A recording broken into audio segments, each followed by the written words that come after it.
Okay दोस्तों, math का मुझे क्वेश्चन मिल गया, उसका मैं सोल्यूशन कराने जा रहा हूँ। दोस्तों आप लोग ध्यान से देखिएगा, जो भी फर्स्ट में बच्चे पेपर दिए हैं वो आप लोग अपना पेपर लेके बैठ जाइए, उसको मिलाइए आपका आंसर सही है या नहीं है। जो भी आप क्वेश्चन अटेम्प्ट किए हैं, क्वेश्चन आपका काफी इजी भी आया है और कुछ क्वेश्चन में क्या किया उन्होंने कैलकुलेशन बहुत बढ़िया से लिया। ठीक है, तो थोड़ा बहुत आपको मशक्कत करना पड़ेगा कुछ क्वेश्चन के लिए, लेकिन जो बढ़िया से प्रैक्टिस किया होगा उसके लिए कोई क्वेश्चन टफ नहीं आया था। ठीक है, हिंदी का पेपर भी काफी इजी आया था और जीएस वाला सेक्शन में भी तब मोटा मोटी देखा जाए तो काफी इजी था, बोर्ड का पेपर नहीं आया आपका फर्स्ट शिफ्ट वाला। अभी सेकंड शिफ्ट देखिए कैसा आने वाला है। जब तक मैं आपको सोल्यूशन प्रोवाइड कराऊंगा हो सकता है कि काफी देर हो जाए, क्योंकि ये जो भी मैं सर्वर पे अपलोड करूंगा उसमें काफी समय लगता है दोस्तों। ठीक है, और जो क्वेश्चन मैं करा रहा हूँ आप लोग एक बार जरूर इसको देख के जाइए, आपको फायदा बहुत मिलेगा। जो भी इस पर इंफॉर्मेशन मुझे एक्स्ट्रा लगेगा मैं यहीं पे आपको बता दूंगा। आप लोग का जो जिसका भी नेक्स्ट शिफ्ट में पेपर होगा, अच्छा आगे जो पेपर होने वाला है इसके बाद वाला, तो उन लोगों को फायदा मिलेगा। आप लोग सोल्यूशन देखते जाइएगा दोस्तों। मैं क्वेश्चन लिखने का समय नहीं मांगता, मैं क्वेश्चन का ये पढ़ूंगा। फर्स्ट शिफ्ट वाले बच्चे क्या करेंगे, अपना पेपर लेके बैठ जाएंगे, मैं क्वेश्चन यहाँ पे पढ़ूंगा ध्यान से। ठीक है, और उसको उसका सोल्यूशन कराऊंगा। और जिसके पास पेपर नहीं है मैं क्वेश्चन कोशिश करूंगा जो शॉर्ट फॉर्म में लिखा है तो उसमें लिख दूंगा, आप लोग को समझ में आ जाएगा। ठीक है, क्या दिया है क्या पूछा मैं यहाँ पे इसलिए बताऊंगा और उसको सॉल्व कराऊंगा। ठीक है दोस्तों, पहला आपका जो क्वेश्चन मुझे जो देखने को मिला है ये है आपका स्पीड एंड टाइम का, जो कि बहुत बेहद इजी क्वेश्चन है। ठीक है, स्पीड एंड टाइम का इसमें क्या है कि एक बस 50 किलोमीटर प्रति घंटा की दर से 250 किलोमीटर की दूरी तय करती है, तो यात्रा पूरी करने में कितना समय लगेगा बताइए। इस तरह का क्वेश्चन जो छोड़ के आएगा वो कितना, दोस्तों मैथ समझ तो आता ही नहीं है, एकदम इजी क्वेश्चन है। कितना डिस्टेंस दिया है, 250 किलोमीटर, 250 किलोमीटर डिस्टेंस दिया है। अब स्पीड कितना दे दिया, 50 किलोमीटर प्रति घंटा। तो कितने घंटे में हो जाएगा 250 किलोमीटर डिस्टेंस कितने टर्न करने में। इसको काट दिया, 5 जीरो जीरो कैंसिल हो गया, 5 25 25 यानी 5 घंटा लगेगा उसको। जिसका भी 5 घंटा है, जिसका भी 5 और आ रहा है उसका आंसर सही है। ठीक है, जिसका भी 5 और आ रहा है उसका आंसर सही है। ये डिस्टेंस दिया हुआ था और ये स्पीड दिया हुआ था, आपसे टाइम पूछ रखा था, तो कितना लगेगा 5 घंटा। कितना हो जाएगा 5 घंटा। ठीक है, 5 घंटा लगेगा उसे। चलिए दोस्तों अगला क्वेश्चन देखते हैं क्या। अगला क्वेश्चन मुझे क्या देखने को मिला है। अच्छा, इसमें दिया है दोस्तों एबीसी का औसत वजन 60 किग्रा है। ठीक है, अब मैं कोशिश करूंगा हर चीज को बता के शॉर्ट फॉर्म में लिखने का। ठीक है, आप लोग को प्रैक्टिस बहुत कराया गया है, आप लोग को बस ध्यान से देखना। ठीक है, आप लोग को ध्यान से देखना चीजें। यहाँ पे दोस्तों थोड़ा सा लाइट आ रहा होगा, आप लोग थोड़ा डिस्टर्ब मत होइए। जो भी सोल्यूशन होगा मैं इसको डिसाइड कराऊंगा। ठीक है, जो भी सोल्यूशन रहेगा मैथ का इसको मैं डिसाइड कराऊंगा, आप लोग को दिक्कत नहीं होगा। अच्छा, इसमें दिया है कि ए बी सी का औसत वजन दिया 60 किग्रा है, तो टोटल कितना हो जाएगा, ए प्लस बी प्लस सी का औसत वजन कितना दिया 60 किग्रा, तो टोटल कितना हो जाएगा 36 की 18 180 हो जाएगी। इसका भी 60, इसका भी 60, इसका भी 60, कितना हो जाएगा 180। ठीक है, अब ये क्या हो जाएगा, ए बी सी का औसत वजन दिया है 60 का, ए और बी का औसत वजन दे रखा है, ए प्लस बी का औसत वजन दे रखा है, तो टोटल कितना इनका हो जाएगा, कितना दिया ये, कितना दिया दोस्तों 30 किलोग्राम। तो कितना हो जाएगा 60 किलोग्राम, मुझे नहीं मिलेगा 30 गुनी 60 किलोग्राम मुझे नहीं हो जाएगा। और बी और सी का औसत वजन कितना दिया है, बी और सी का औसत वजन कितना दिया है, कितना दिया दोस्तों 70 किलोग्राम। ये कितना हो जाएगा 7 की कितना दिया है बी और सी का, दो ही लोग हैं तो कितना हो जाएगा, दो लोग हैं तो 7 में 14 यानी कितना हो जाएगा 140 किलोग्राम। आपसे क्या पूछ रखा है, बी का वजन क्या होगा, दिया हुआ होता है ए प्लस बी प्लस सी का औसत वजन 60 केजी है, तो तीनों का कितना हो जाएगा 180 का नहीं हो जाएगा। आप दिया है ए और बी का औसत वजन 30 केजी है, दोनों का कितना हो जाएगा 60 केजी हो जाएगा। बी प्लस सी का औसत वजन 70 केजी है, दोनों का कितना हो जाएगा 140 केजी हो जाएगा। 140 केजी हो जाएगा नहीं हो जाएगा। अब क्या कीजिए, आप इन दोनों इक्वेशन को जोड़ दीजिए, ये कितना हो जाएगा, इसको लिखिए ए प्लस बी प्लस सी और बी दो बार आया, एक बार एक्स्ट्रा इसमें यहाँ लिखिए, टोटल कितना हो जाएगा 200, टोटल हो जाएगा 200। और ए बी सी का कितना दिया है, ए बी सी का कितना दिया है औसत टोटल 180 दिया है, तो आपसे बी का पूछ सकता है, तो बी का निकाल सकते नहीं निकाल सकते, बी का औसत वजन निकालेंगे नहीं निकालेंगे, बी का औसत वजन कितना आ जाएगा दोस्तों 20, 20 बी का औसत वजन कितना आ जाएगा 20 केजी, कितना आ जाएगा 20 केजी। ठीक है, जिसका भी 20 केजी है उसका आंसर सही है, जिसका भी 20 केजी है उसका आंसर सही है। ठीक है, अच्छा दोस्तों अगला क्वेश्चन क्या दिया है, ये दिया हुआ आपका, ध्यान से देखिए आप लोग, मैं इस स्लाइड सोल्यूशन कर रहा हूं आपको दिक्कत ना हो। ये भी बेहद इजी क्वेश्चन है। ठीक है, बेहद इजी क्वेश्चन है, इसमें बहुत आसान क्वेश्चन है, बहुत टफ नहीं है। इसमें क्या दिया दोस्तों कि 40 छात्रों की कक्षा में 15 छात्र क्रिकेट खेलते हैं और 15 छात्र टेनिस खेलते हैं। ठीक है, टोटल 40 छात्रों की संख्या है, टोटल 40 छात्रों की संख्या। ठीक है, जिसमें से 15 छात्र क्या है क्रिकेट खेल रहे हैं, 15 छात्र जो है वो क्या खेल रहे हैं क्रिकेट खेल रहे हैं। और क्या बोला है 15 छात्र टेनिस खेलते हैं, 15 छात्र क्या खेलते हैं टेनिस। 15 छात्र टेनिस खेलते हैं, 40 छात्रों की कक्षा, ठीक है, जिसमें से 15 छात्र क्रिकेट खेलते हैं, 15 छात्र टेनिस खेलते हैं, और 5 छात्र दोनों खेल खेलते हैं। 5 छात्र क्या है, दोनों दोनों खेल खेलते हैं। तो कोई भी खेल नहीं खेलने वाले छात्रों की संख्या क्या है, आपसे पूछ सकता है कि कोई भी खेल नहीं खेलने वाले छात्रों की संख्या कितनी हो जाएगी। इसको आप कैसे करेंगे, सबसे पहले आप ये बताइए, सबसे पहले आप खेलने वालों की संख्या निकालिए। टोटल छात्रों की संख्या कितनी दिया होता, टोटल छात्रों की संख्या कितना दिया था, टोटल कितना दिया था, 40 छात्र हैं, 40 छात्र हैं। आप निकाल लीजिए टोटल खेलने वाले छात्र कितने हैं। इसको कैसे निकालेंगे, 15 + 15 - 5, ये कितना हो जाएगा, 15 + 15 करेंगे 30, 30 में से 5 करेंगे कितना, 25। 25 खेलने वाले छात्रों की संख्या 25 है और टोटल छात्रों की संख्या 40 है, तो नहीं खेलने वाले छात्रों की संख्या कितनी हो जाएगी, नहीं खेलने वाले छात्रों की संख्या कितनी हो जाएगी, उसको 15 नहीं हो जाएगी। 40 में से आप क्या करेंगे, 40 में से आप 25 घटा देंगे तो नहीं खेलने वाले छात्रों की संख्या निकल जाएगी, यानी कितना हो जाएगा, 15। अच्छा, किसको किस पे ये नहीं समझना है, इसको किस पे ये नहीं समझना है। ये देखिए, क्रिकेट खेलने वाले छात्रों की संख्या कितनी है, 15। टेनिस खेलने वाले छात्रों की संख्या कितनी है, 15। और क्रिकेट और टेनिस दोनों खेलने वाले छात्रों की संख्या कितनी है, 5। एक बार देखिए 5 इसमें भी काउंट हो जा रहा है, जब उधर से ले रहा है तभी टेनिस और क्रिकेट खेलने वाले छात्रों की संख्या, तो 5 इधर से भी काउंट हो जा रहा है, इसलिए 5 को घटा दिया था। हमको क्या चाहिए, हमको बस ये चाहिए, क्रिकेट खेलने वाले छात्रों की संख्या, और उसके बाद क्रिकेट और टेनिस खेलने वाले छात्रों की संख्या, और उसके बाद केवल टेनिस खेलने वाले छात्रों की संख्या, ठीक है। हमको फिर क्रिकेट खेलने वाले छात्रों की संख्या चाहिए, फिर इसमें 5 जो है, ये जो 5 है, ये क्या है, क्रिकेट और टेनिस दोनों खेलना है, और ये क्या है, फिर केवल बस ये वाला पोर्शन निकालेंगे, ये वाला गैप हटा देंगे, तो ये वाला जो पोर्शन जो बचेगा, ये क्या बच जाएगा, अगर 5 हटा देंगे तो 10 जो छात्रों में क्या हो जाएंगे, केवल टेनिस खेलने वाले हैं। तो टोटल हमारे कितने कितने खेलने वाले, टोटल खेलने वाली संख्या कितनी होगी, 25। 25 ये क्या है, टोटल छात्रों की संख्या कितनी है, 40। तो 40 में से 25 हटा देंगे तो 15 आ जाएगा। ये आप लोग अच्छे से प्रैक्टिस किए हैं, आप लोग अच्छे से पेपर में कर लिए होंगे। बहुत इजी क्वेश्चन है, बहुत क्वेश्चन नहीं है। अगला क्वेश्चन किसको आपको क्या दिया है, अगला क्वेश्चन क्या दिया हुआ है, मैं आपको बताता हूँ दोस्तों, आप लोग ध्यान से देखिएगा। हाँ, ये बढ़िया है, वर्क एंड टाइम का बढ़िया क्वेश्चन है, आप लोग ध्यान से देखिएगा। आई थिंक इसका भी आंसर आप लोग निकाल लिए होंगे, आप लोग को दिक्कत नहीं होगा, मुझे पता है। बहुत इजी क्वेश्चन है। इसमें दिया 12 पुरुष तथा 18 महिला है, 12 पुरुष 12 मैन तथा 18 वुमेन, ठीक है। 12 मैन तथा 18 वुमेन की शिकार को कितने दिन कर रहे हैं, 10 दिनों में, 10 दिनों में कर रहे हैं। और ये क्या दे रखा है, 9 मैन, 9 पुरुष, 9 मैन हो जाएंगे।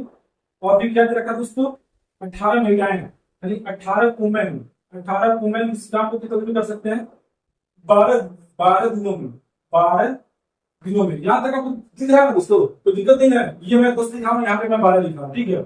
आपसे क्या पूछ रखा है कि 2 पुरुष और 3 महिलाएं एक साथ उसी काम को करते हैं, तो कितने दिनों में पूरा करें। तो सबसे पहले आपको मैन और वुमेन की एफिशिएंसी निकालनी पड़ेगी। तो कैसे निकालेंगे, इस इक्वेशन से एफिशिएंसी निकालेंगे, क्षमता निकालेंगे कि मैन की एफिशिएंसी कितनी है, वुमेन की एफिशिएंसी कितनी है, यानी पुरुष की क्षमता कितनी है, महिला की क्षमता कितनी है।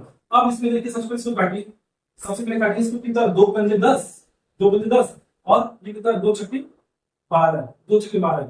अब देखिए ये कितना हो जाएगा, अब कैलकुलेशन फास्ट करना है, यहाँ पे कैलकुलेशन फास्ट करना, कैसे करेंगे, 12 पंजे 60, ठीक है, 12 पंजे 60 मैन है, और यहाँ देखिए 9 छक्के 54 मैन है, 9 छक्के 54। तो 12 पंजे 60 मैन में से 9 छक्के 54 मैन घटा देंगे तो कितना बच जाएगा, 6 मैन बचेंगे, नहीं बचेंगे, 6 मैन बचेंगे, नहीं बचेंगे। अब ये देखिए 18 पंजे 90, ये हो रहा है 18 पंजे 90, 90 वुमेन इधर है, और ये 18 छक्के 108, 108 में से 90 वुमेन, 108 वुमेन में से 108 वुमेन में से अगर 18 नहीं, ये देखिए 18 छक्के 108 वुमेन में से 18 वुमेन घटा देंगे तो कितना हो जाएगा, 18 में से 90 वुमेन घटा देंगे तो कितना हो जाएगा, 18 वुमेन बचे, नहीं बचेगा। ये डायरेक्ट इसलिए, इसमें कोई रॉकेट साइंस नहीं है। मैंने इक्वेशन को बस आप उसको सॉल्व कर लीजिएगा, जो सॉल्व नहीं कर सकते हैं आप पूरा सॉल्व कर लीजिए, कोई दिक्कत नहीं है, सीधा आप निकल जाएगा। 6 मैन बराबर हो जाएगा 18 वुमेन। हमने कुछ नहीं किया है, 12 पंजे 60 मैन में से 9 छक्के 54 मैन को घटाया तो 6 मैन हो गए। 18 पंजे 90 वुमेन में से हमने क्या किया, 18 छक्के 108 मैन घटा दिया तो 18 वुमेन बच गए, ठीक है।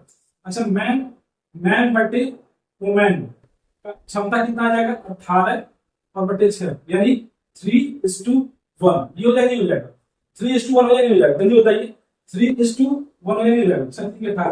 अब कोई भी चाहे इस कार्य के लिए लीजिए, चाहे इस कार्य के लिए लीजिए, आपको क्या करना है, 2 पुरुष तथा 3 महिलाएं एक साथ उसी काम को, कोई दोनों काम है, चाहे ये काम है, चाहे ये काम है, ठीक है।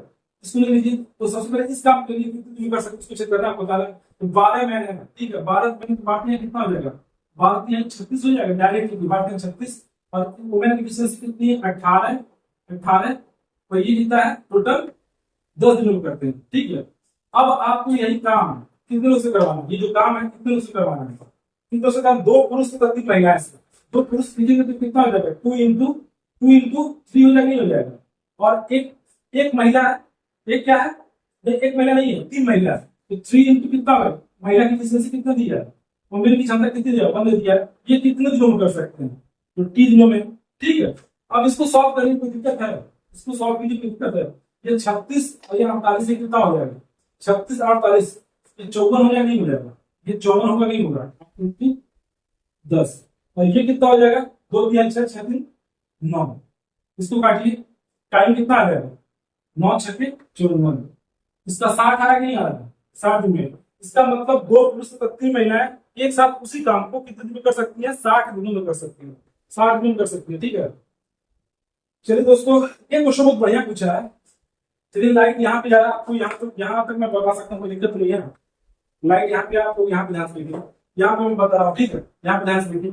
एक क्वेश्चन बोल रहा है 12.5% की दर से एक धनराशि कितने समय में दुगनी हो जाएगी, दुगनी हो जाएगी, यानी प्रिंसिपल, ठीक है, प्रिंसिपल और अमाउंट देखिए, पहले कितना दिया है, दुगनी हो जाएगी, ठीक है, दुगनी, यानी मतलब क्या है, प्रिंसिपल अगर 1 रहा होगा, धनराशि कितनी हो गई, दुगनी हो गई है, यानी रेट कितना बढ़ रहा है इसकी, एसआई कितना बढ़ रहा है, 1 यूनिट तो बढ़ रहा है, 1 यूनिट तो बढ़ रहा है। एकदम सिंपल तरीका बताते हैं, कुछ मत लिखिए, इसको प्रिंसिपल लिखिए, प्रिंसिपल क्या है, अगर आपको समझ नहीं आ रहा है सीधे तरीका बता रहा हूँ, प्रिंसिपल लिखिए, और फिर क्या है, प्रिंसिपल है, प्रिंसिपल के बाद रेट कितना है उसको 12.5%, 12.5%, ठीक है, और टाइम आपसे पूछा है इंटू 100 कर दीजिए, कोई दिक्कत है यहाँ पे।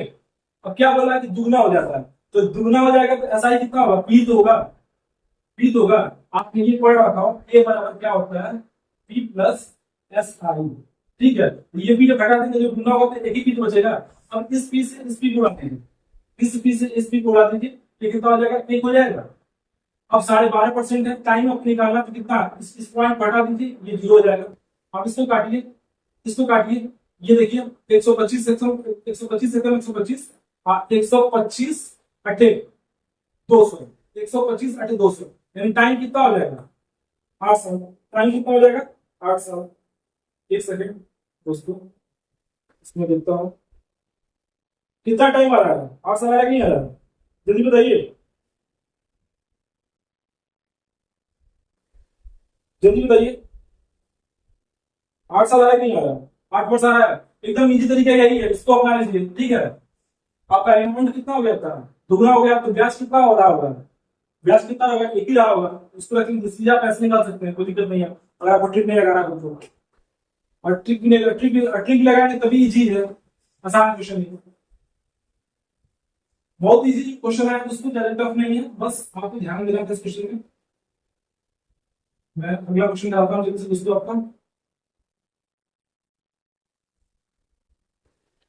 अच्छा, अब कौन सा क्वेश्चन पूछा दोस्तों, ये आपको समझ में आया कि नहीं, 12.5% की दर से एक धनराशि कितने वर्ष में दुगनी हो जाएगी, तो 8 वर्ष में दुगनी हो जाएगी, ठीक है।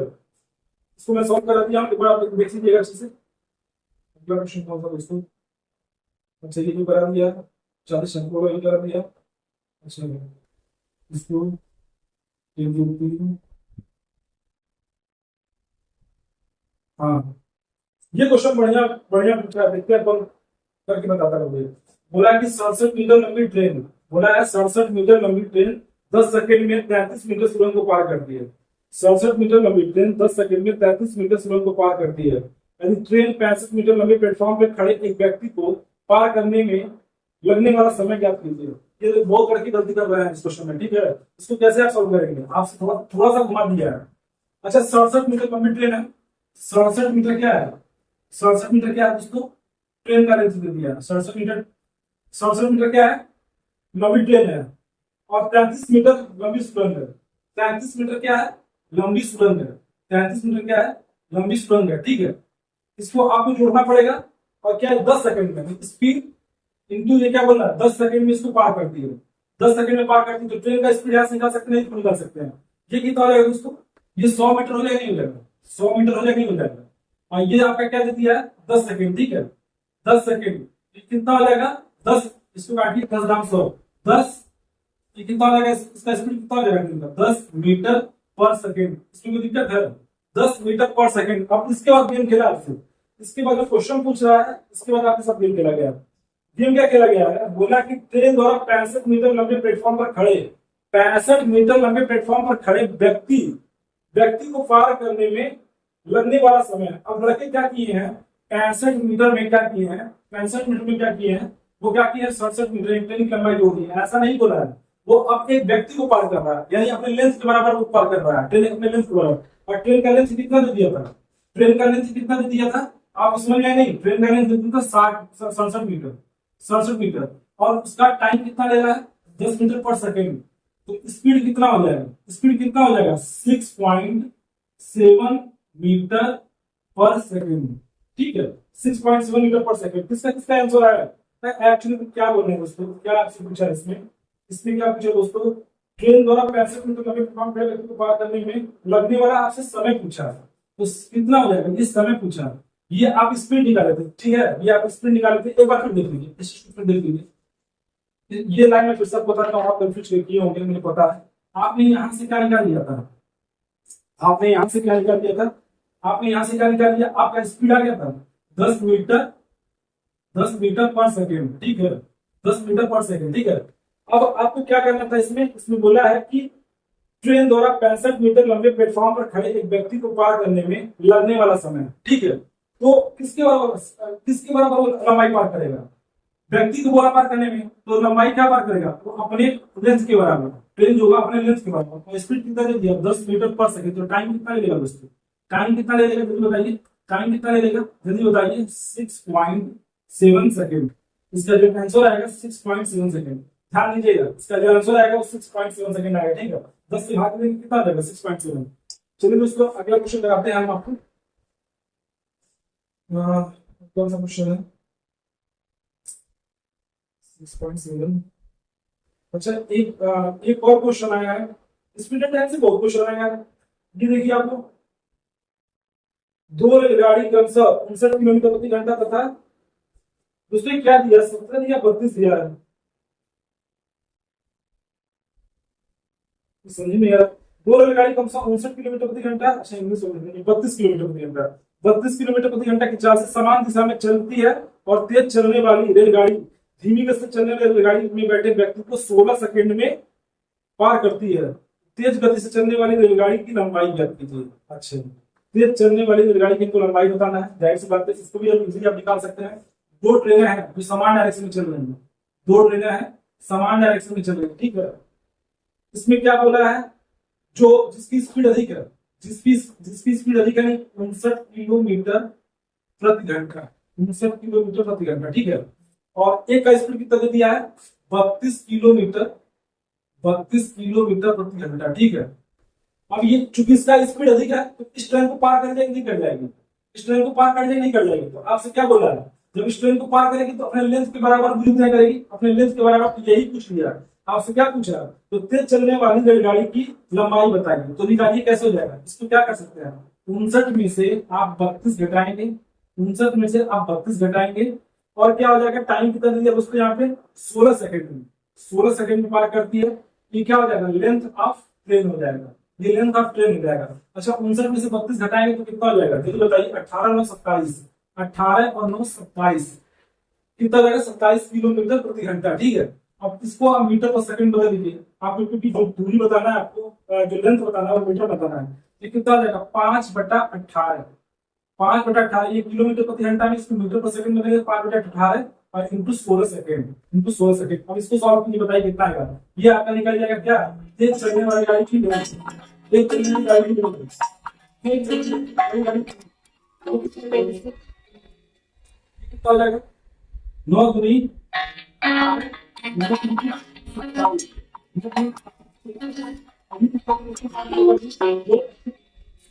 8×40, अच्छा 8×12, यानी कितना 120 मीटर, लेंथ ऑफ ट्रेन कितना है उसको 120 मीटर, ठीक है। मैं अगला क्वेश्चन कराता हूँ दोस्तों, चलिए ये हो गया दोस्तों, ये भी अच्छा क्वेश्चन था। अच्छा ये क्वेश्चन मिक्सचर का है, आप लोग ध्यान दीजिएगा। ये क्वेश्चन मिक्सचर का है, ये भी काफी इजी क्वेश्चन है, ठीक है। ये भी काफी इजी क्वेश्चन है, आप लोग ध्यान दीजिएगा दोस्तों। चूंकि जानिए सारा क्वेश्चन मैं लिख नहीं करा पा रहा हूँ, मैं आपको फिर से पूरा क्वेश्चन लिख के बढ़िया से इसको सॉल्व कराऊंगा। अभी बस आप लोग मोटा मोटी देख लीजिए, मैं क्वेश्चन पढ़ रहा हूँ, उसका सोल्यूशन करा रहा हूँ, आप लोगों को समझ में आया। जिसका भी सेकंड से में चाहे अंदर से पेपर आएगा उनको फायदा मिलेगा उसका, ठीक है। इसमें क्या बोला कि दो प्रकार के चावल की दर 11 रुपए प्रति किग्रा तथा 21 रुपए प्रति किग्रा है, तो 17 रुपए प्रति किग्रा की दर से एक मिश्रण प्राप्त करने के लिए दोनों चावल क्या बोला है के लिए दो प्रकार के चावल का अनुपात ज्ञात कीजिए। ये कितना इजी क्वेश्चन है। एक बोला है 11, दो प्रकार के चावल बोला है, एक बोला है 11 रुपए प्रति किग्रा, दूसरा कितना है 21 रुपया प्रति किग्रा। अब बोला है कि 17 रुपए प्रति किग्रा की दर से एक मिश्रण प्राप्त करना है। मिश्रण कितना प्राप्त करना है 17 रुपए प्रति किग्रा की दर से। तो क्या हो जाएगा, फिर ये दो प्रकार के चावल का अनुपात बताइए। अच्छा इसका डिफरेंस लिखिए, इसका डिफरेंस लिखिए कितना हो जाएगा 17 4 21 होगा, 17 4 21 हो जाएगा, 17 4 21 हो जाएगा। और ये कितना हो जाएगा 17 में से जब घटाएंगे 11 कितना 6, यानी रेशियो कितना आ जाएगा 2:3। इसका किसका नहीं आ रहा है 2:3, जल्दी बताइए इसका किसका नहीं आ रहा है। अब इससे भी आसान में क्वेश्चन पूछेगा क्या, इससे भी आसान में क्वेश्चन पूछेगा भैया कितना आ जाएगा अनुपात 2:3, ठीक है। ये भी आपका क्वेश्चन हो गया दोस्तों। अगला क्वेश्चन देखते हैं। हाँ ये बढ़िया क्वेश्चन आया है, ये बढ़िया क्वेश्चन आया, मैं यहाँ पे कराता हूँ, ठीक है। बोला कि एक परीक्षा में एक छात्र जो अधिकतम अंक का 20% अंक प्राप्त करता है, अधिकतम अंक का कितना प्राप्त करता है दोस्तों 20% अंक प्राप्त करता है, ठीक है। एक परीक्षा में एक छात्र जो अधिकतम अंक का 20% अंक प्राप्त करता है 5 अंकों से फेल हो जाता है। अच्छा 20% भाई साहब अंक पाए हैं और कितने परसेंट से फेल हो गया है 5 अंक से फेल हो गया, ठीक है। 5 अंक से अगर 5 अंक और पाता तो पास हो जाता है। 20% जो नंबर पाया 20% और 5% का परसेंटेज वैल्यू, ठीक है। 5% का 5 नंबर का परसेंटेज वैल्यू अगर पाता वो पास हो जाता है। इस लाइन का कार्य मतलब ये है, ठीक है। आप लोग के लिए इस लाइन यहाँ पे समझिए, ठीक है।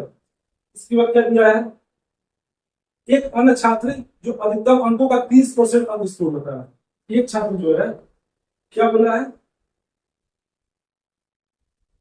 एक अन्य छात्र जो अधिकतम अंकों का 30% स्कोर करता है, अधिकतम अंकों का कितना बोल रहा है 30% अंक स्कोर करता है, और क्या बोल रहा है 20 अंक अधिक प्राप्त करता है, 20 अंक अधिक प्राप्त करता है, ठीक है। तो हमसे क्या पूछ दिया है, उत्तीर्ण होने के लिए, उत्तीर्ण होने के लिए प्रतिशत बताना है।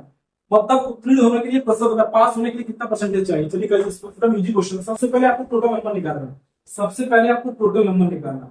टोटल नंबर कितना हो जाएगा दोस्तों, कैसे निकालेंगे, इन दोनों का डिफरेंस ले लीजिए। ये कितना हो जाएगा 10% हो जाएगा, 10% हो जाएगा। 10% होगा इसका डिफरेंस लीजिए 20 माइनस 5, ठीक है। इसका डिफरेंस लेंगे तो कितने के बराबर आ जाएगा 20 5 25, 20 5 25। 10% का मान, 10% का मान 25 है, तो 100% का मान कितना हो जाएगा, ये टोटल नंबर कितने का होता है 100% होता है। इसको 10 से गुणा कर दीजिए 100% हो जाएगा। यहाँ भी 10 से गुणा करेंगे कितना है 250, टोटल पूर्णांक जो होगा उसका 250 का होगा, टोटल पूर्णांक 250 हो गया। और वो फेल कितने अंकों से हो रहा है, फेल कितने अंकों से हो रहा है बताइए 5 अंकों से हो रहा है। 5 अंक का परसेंटेज वैल्यू निकाल लीजिए, उसको यहाँ पे जोड़ देंगे तो परसेंट वो कितने परसेंट से पासिंग नंबर ये पता चल जाएगा। इंटू 100 करिए, आप इंटू 100 करिए। 250 का गुना कितना होता है 500 होता है, यानी ये कितना हो जाएगा 2%, 2%। यानी 20% अंक प्राप्त किया है, 5% का परसेंटेज वैल्यू कितना हो जाएगा 2%, यानी कितना हो जाएगा 22% नंबर पाएगा तो पास हो जाएगा। 22% नंबर पाएगा तो पास हो जाएगा। किसको किसको समझ में नहीं आया, इसमें कुछ किया नहीं गया। बोला कि जब 20% अंक प्राप्त करता है तो 5 अंकों से फेल हो जाता है, जब 30% अंक प्राप्त करता है तो उसको 20 अंक अधिक मिलता है। इसका मैंने डिफरेंस ले लिया। 10% का मान कितना आ गया, 10% का मान आ गया था 25, तो 100% का मान कितना आ जाएगा, टोटल प्लान कितने का जाएगा 250 का। ये 5 अंकों से फेल हो रहा है, तो 250 का 250 नंबर में 5 नंबर पाया है तो आपका उसका परसेंटेज मान निकल जाएगा, आपको उसका परसेंटेज मान निकल जाएगा। कितना हो जाएगा 2%, तो 2% इसमें जोड़ देंगे तो पास हो जाएगा। तो वही आपसे पूछा है कितना परसेंट चाहिए पास होने के लिए उसको, तो 22% हो जाएगा, ठीक है। आपसे यही पूछेगा उत्तीर्ण होने के आवश्यक प्रतिशत इसका 22% होगा, और इसमें जो ऑप्शन होगा आपका डी हो जाएगा, ठीक है। और कौन सा क्वेश्चन है दोस्तों मैं देखता हूँ। ये कैसे फोटो खींच रहा है यार, एकदम कुछ दिख ही नहीं रहा है इसमें। चलिए दोस्तों मैं इसको सॉल्व कराता हूँ, आगे के दोस्तों को ध्यान दीजिए।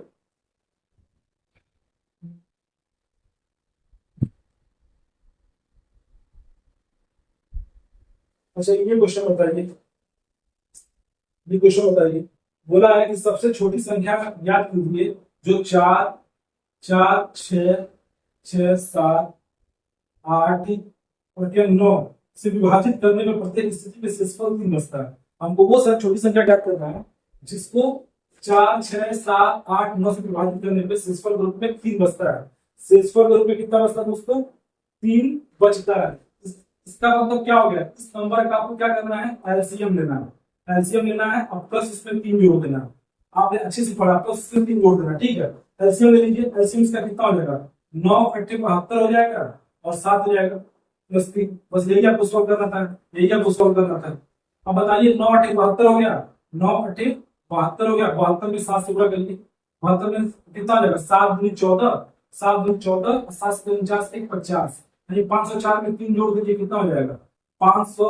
500 कितना हो जाएगा? 7। इसका आंसर होगा 507 हो जाएगा। इसका जो आंसर हो जाएगा 507 हो जाएगा। एकदम इजी क्वेश्चन था, बेहद इजी क्वेश्चन था। ये क्वेश्चन देखिए कितना इजी है। इसमें तो हम एक लाइन का क्वेश्चन क्या बोला है? 30 टेबलों का लागत नहीं है। क्या बोला है? एक सेकंड दोस्तों, मैं यहाँ साफ कर लेता हूँ। बड़ा बड़ा लिखना ही पड़ता है दोस्तों, क्योंकि आपको लिखा है अच्छे से, ठीक है। मैं इसको बस डस्टिंग कर लेता हूँ, फिर बताता हूँ आपको, ठीक है। आज सभी लोग जल्दी क्वेश्चन सॉल्व करवा रहे हैं। मैं चाह रहा हूँ कि भाई कुछ लोग डायरेक्ट आंसर बताते हैं, मैं चाह रहा हूँ कि आपको कंप्लीट सोल्यूशन प्रोवाइड कराऊं। ये आप लोग देख के जाए, आपको कोई फायदा नहीं इसका। इसमें बोला 30 टेबलों का लागत मूल्य 40 टेबलों के विक्रय मूल्य के बराबर है। 30 टेबलों का लागत मूल्य यानी 30 का सीपी क्या है? 30 का सीपी क्या है दोस्तों? 40 टेबलों के विक्रय मूल्य के बराबर है। 40 टेबलों के विक्रय मूल्य के बराबर है। सीपी बटे एसपी का रेशियो क्या हो जाएगा दोस्तों? जल्दी बताइए। यहाँ 0 से 0 काट दीजिए, कितना हो जाएगा? 4/3। यहाँ पे हमको नुकसान दिख रहा है, यहाँ लॉस पूछना चाहिए। इसको क्वेश्चन में क्या पूछा? हाँ, तो हानि प्रश्न पूछा। एक का नुकसान हो रहा है कितने पर? 4 पर इंटू 100, यानी 4 25 100, यानी 25% का क्या हो जाएगा दोस्तों? लॉस हो जाएगा। 25% का लॉस हो जाएगा यहाँ पे। इसको तो आप इजीली कर लिया हमने, इसमें कोई दिक्कत नहीं था। अब कौन सा क्वेश्चन है? अच्छा, इसमें बोला कि 9 क्रमांक सम संख्याओं का औसत 32 है। 9 क्रमांक सम संख्याओं का औसत 32 है। चलिए मैं आपको सबसे बेस्ट तरीका बताता हूँ, आप कभी भूलेंगे नहीं। जैसे 9 संख्या बोला ना, 1 2 3 4, इसको ऐसे बनाइए। कितना हो गया? 1 2 3 4 5 6 7 8 9, ठीक है। ये सब सारी संख्या क्या है? सम संख्या है। ये सारी संख्या क्या है? सम संख्या। आपको समझाने की बस बता रहा हूँ, आपको समझाने के लिए। इसमें क्या बोल रखा है? इसमें दोस्तों क्या बोला कि 9 क्रमांक सम संख्याओं का औसत 32 है। यानी क्या होगा? 32 यही आएगा, 132 यही आएगा, 132 यही आएगा। बीच वाली संख्या औसत हो जाएगी। जब भी आप सम संख्या लेते हैं तो उसकी बीच वाली संख्या होती है, वही उसका औसत होता है। जैसे देख लीजिए 2 4 6, ठीक है। इसका औसत क्या आएगा? 4 आएगा। कैसे आएगा? देखिए 6 4 10, 10 2 12, 12 में 3 से भाग देंगे तो क्या होगा? 3 चौको 12। अब ये चीज समझ में आया नहीं? क्यों मैंने इसको औसत को बीच में लिखा है? जो पांचवी संख्या होगी उसकी औसत होगी, वो क्या हो जाएगा? 132। 132 4 संख्या इधर और 4 संख्या इधर होगी। अब बताइए सम संख्याएं बोला है क्या? सम संख्या क्या बोला है? क्या बोला है? सम संख्या बोला क्रमागत सम संख्या है। क्रमागत सम संख्या। अच्छा, 132 से एकदम चौथी संख्या कौन सी हो जाएगी? 130 वाला नहीं होगा। और फिर तीसरी संख्या 128 हो जाएगी। और फिर दूसरी संख्या 126 हो जाएगी। और ये पहली संख्या 124 हो जाएगा। 124 हो जाएगी। अब देखिए 132 का क्या हो जाएगा? 134। 134। एक सेकंड दोस्तों होल्ड कीजिएगा, मुझे कुछ देखना है।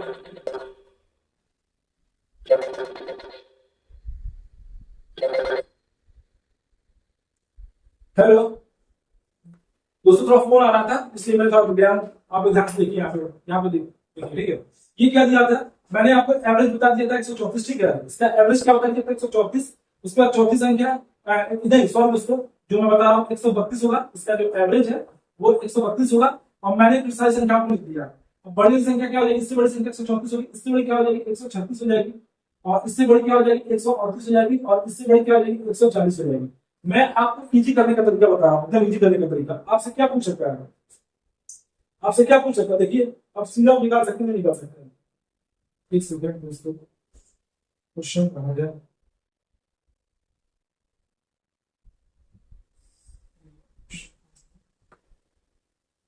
तो आपसे क्या पूछा, पहली और अंतिम संख्या का अंतर पूछा है, पहली और अंतिम संख्या का अंतर क्या हो जाएगा। तो पहली संख्या आपका 124 है और लास्ट वाली संख्या क्या 140 है, इसका अंतर कितने का आ जाएगा, अंतर कितने का आ जाएगा, 16 का एक नहीं आएगा, 16 का एक नहीं आएगा दोस्तों, 16 का एक नहीं आएगा, ठीक है। तो इसका आंसर 16 हो जाएगा। आपको थोड़ा सा फोन आने के समय डिस्टर्ब हो गया हूँ, ठीक है, आपको ध्यान से देख लीजिएगा। आप इसमें एवरेज 132 दिया हुआ था, आपसे पहली संख्या और लास्ट संख्या का अंतर पूछा, ठीक है। जब एवरेज 132 पड़ गया तो क्रमांक संख्या है, इससे छोटी संख्या 36 होगी, इससे छोटी 128 होगी, इससे छोटी 124 होगा, इससे छोटी 124 होगा, क्योंकि दो अंतर पे आएगा, सेट होगा।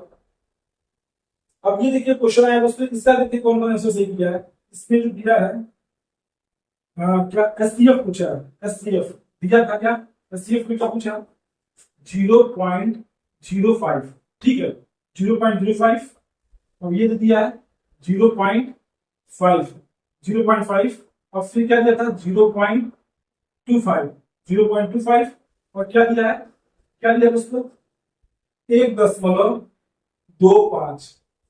इसका आपको एससीएफ निकालना है, इसका आपको एससीएफ निकालना है। सबसे पहले आपको सेम सेम करना पड़ेगा, आप जिसका बेस उसको सेम करना पड़ेगा। ये कितना हो जाएगा, इसको लिखिए 5/100। अब इसका बेस 100 है, अब इसको सेम कीजिए 5/1 पॉइंट लगाएंगे 10 हो जाएगा, ठीक है। अब चूंकि ये 100 है तो इसको भी 100 बनाएंगे, अगर यहाँ 100 करेंगे तो इसमें क्या करना पड़ेगा, 1 जीरो बढ़ाना पड़ेगा। इसको 50/100 को 0.5 लिख सकते हैं, 50/100 को 0.5 लिख सकते हैं। अब इसको लिखिए 25/100, ठीक है, पॉइंट हटा देंगे, नीचे बढ़ा देंगे, ठीक है। अब इसको क्या लिख सकते हैं, 1/25 को 125/100, 125/100। अच्छा, आपसे एससीएफ पूछा है, तो जब भी एससीएफ पूछता है तो ऊपर वाले का एससीएफ भी आता है, नीचे वाले का एलसीएम भी आता है। ऊपर वाले का एससीएफ भी आता है, नीचे वाले का एलसीएम। तो ऊपर का जब एससीएफ लेंगे तो 5, 50, 25, 25 का एससीएफ क्या होगा, एससीएफ क्या होता है, हाईएस्ट कॉमन फैक्टर यानी क्या हो जाएगा 5 हो जाएगा। सभी में केवल 5 कॉमन है, यहाँ देखिए 5 है, 5 है, 5 है, 5 है, ठीक है। तो एससीएफ क्या हो जाएगा 5 हो जाएगा और एलसीएम कितना हो जाएगा 100 हो जाएगा, एलसीएम कितना हो जाएगा 100 हो जाएगा। इसकी समझ नहीं है, अब इसको डिवाइड करिए तो कितना देगा 0.05, इसके आगे भी लगा सकते हैं। अगर ऐसे आंसर दिया तो क्या दिया 0.05, यानी इस क्वेश्चन का आंसर भी हो जाएगा, इसमें जो दिया उसका सी हो जाएगा, ठीक है। यहाँ तक दोस्तों आपको समझ में आ गया, यहाँ तक आपको समझ में नहीं आया, मैं अब आपको आगे बताता हूँ, ठीक है। दोस्तों बहुत बोलना पड़ रहा है क्योंकि क्वेश्चन सारा पढ़ना पड़ रहा है। देखिए आपको कितना मेहनत किया जाएगा, ठीक है। आपको ध्यान से देख के जाइएगा, कोई क्वेश्चन गलत मत करिएगा। देखिए कितना इजी क्वेश्चन आया है, कुछ खास कर पेपर नहीं आया आप लोग का। हमको लगा था एग्जाम होगा तो काफी टफ पूछेगा, लेकिन ऐसा हुआ नहीं है। फर्स्ट शिफ्ट में तो ऐसा नहीं हुआ। अब देखिए सेकंड शिफ्ट में क्या होता है, सेकंड शिफ्ट में क्या होता है, ठीक है। अब देखते हैं दोस्तों आपको कौन सा क्वेश्चन पूछा हुआ है। ये देखिए मैं परसेंटेज बहुत बढ़िया पढ़ाया था, परसेंटेज मैंने बहुत बढ़िया पढ़ाया था। जो नहीं देख सकता एक बार जाके जरूर देखिएगा। उससे क्वेश्चन पूछा है मूल्य इंटू खपत बराबर खर्च थे, बहुत बेहतरीन क्वेश्चन आया है। मूल्य इंटू खपत बराबर खर्च से, बहुत बढ़िया क्वेश्चन है। इसमें मैं बताता हूँ आपको, ये क्या प्राइस होता है, ये क्या होता है एक्सपेंडिचर होता है, और ये क्या होता है, ये क्या होता है दोस्तों, ये क्या होता है, ये प्राइस होता है, ये क्या होता है कंजम्पशन, कंजम्पशन बोलते हैं, और इसको क्या बोलते हैं एक्सपेंडिचर, ठीक है, एक्सपेंडिचर, ठीक है दोस्तों। अब ये क्वेश्चन क्या पूछा है, आपको क्वेश्चन ध्यान से देखिए, ठीक है। बोला कि चावल के प्रति किलोग्राम मूल्य में 25% की वृद्धि के परिणामस्वरूप एक व्यक्ति 1200 रुपया में 6 किलोग्राम चावल खरीद पाता है। तो चावल का प्रति किलोग्राम प्रारंभिक मूल्य बताइए। मैं आपको बहुत बेहतरीन तरीका बताता हूँ, ध्यान से देखिए। अब देखिए इसका खर्च जो है 1200 रुपया फिक्स कर दिया, खर्च जो है 1200 रुपया फिक्स कर दिया है और मूल्य को बढ़ा रहा है।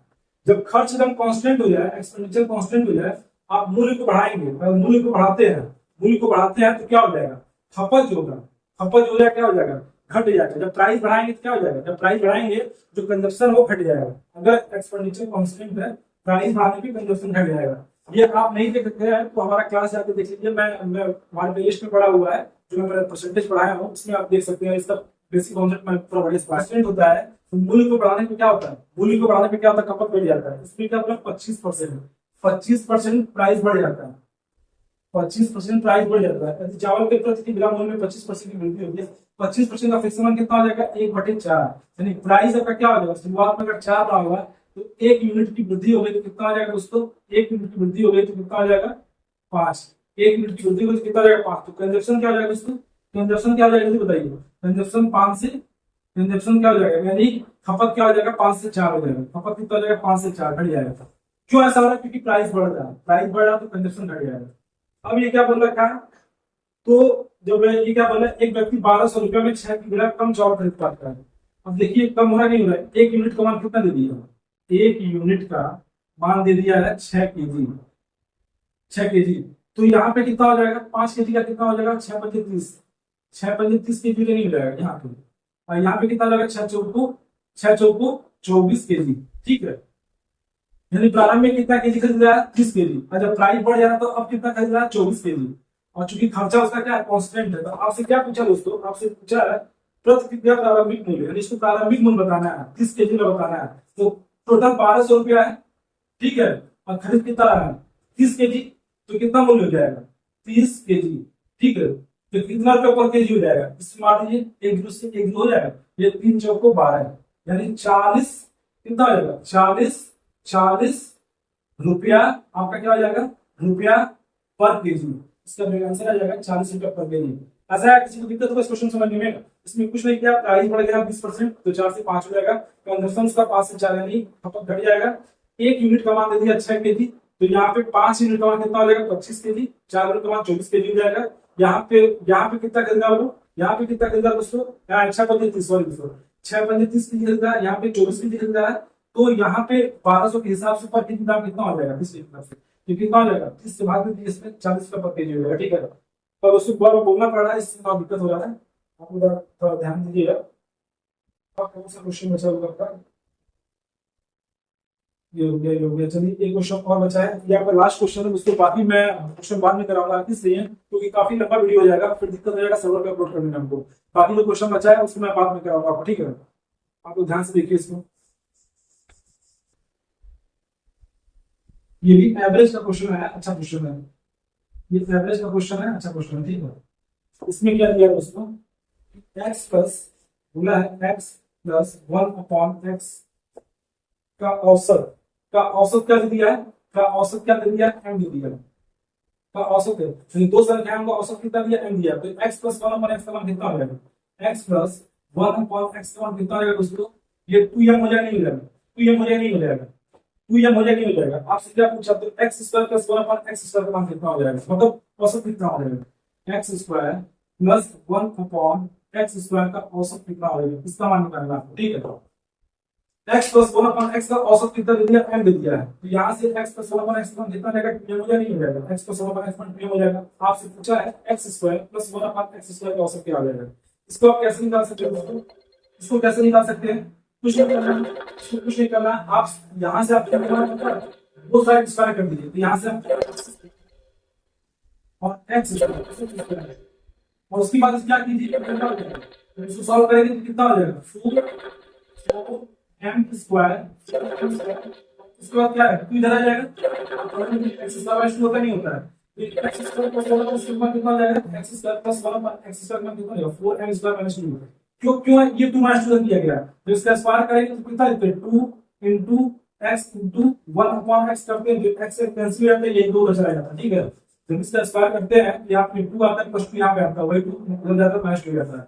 अब इसका मान आप उठा के यहाँ पे रख दीजिए, इसका मान उठा के यहाँ पे रख दीजिए, कितना हो जाएगा, 4m स्क्वायर माइनस 2 बटा 2, और 2 से भाग देते तो कितना हो जाएगा, तो 2m स्क्वायर, फॉर्मूला लिखिए, 2m स्क्वायर माइनस 1, कितना इसका एवरेज होगा, इसका एवरेज कितना हो जाएगा, x square plus 1/x square का एवरेज कितना हो जाएगा, 2m स्क्वायर माइनस 1 हो जाएगा, 2m स्क्वायर माइनस 1 हो जाएगा। चलिए दोस्तों, बाकी जो क्वेश्चन है DIY का उसको मैं बाद में कराता हूँ, ठीक है, क्योंकि काफी लंबा वीडियो हो जाएगा, फिर दिक्कत हो जाएगा अपलोड करने में। आप लोग अच्छे से तैयारी कीजिए, जो भी समय बचा है उसको बढ़िया से तैयारी कीजिए। पेपर आपका बेहद इजी आ रहा है, कुछ क्वेश्चन छोड़ दीजिए, तो सारे क्वेश्चन लगभग इजी पूछा मैंने, इजी आया है। इसके बाद मैं रीडिंग का सोल्यूशन कराऊंगा कुछ देर बाद, तो अभी तक जितना ही मैं पढ़ाया उसको मैं अपलोड करूंगा, आप लोग ध्यान से देखिएगा, ठीक है। धन्यवाद दोस्तों।